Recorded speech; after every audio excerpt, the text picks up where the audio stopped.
Perfect. Okay, so before we do that, we are going to jump into our big bad BIM tip of the week.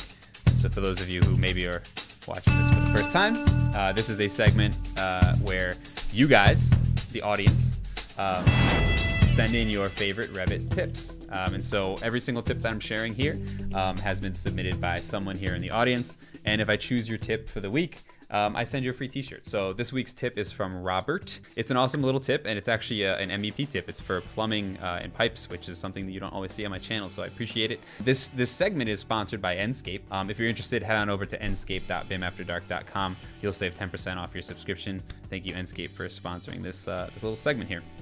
So the tip this week, again, is from Robert, and it has to do with pipes and connecting pipes. And anyone who's dealt with this may know this, but I think anyone new or experienced with piping may not realize that Revit actually does a pretty good job auto routing for you and giving you options for the auto route. So what you see here is two pipes that are different elevations, they're not parallel, they're skewed, and so on and so forth. I'm clicking the two pipes. I'm going to select under the modify panel, I'm going to select routing solutions.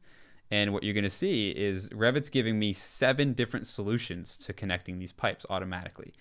So anyone who sat there and smashed their head against the wall with Revit MEP, and I say this all the time to people who are trying to learn Revit MEP, it actually is an extremely powerful, and it's actually a fairly simple way to model mechanical and electrical and plumbing systems, in my opinion.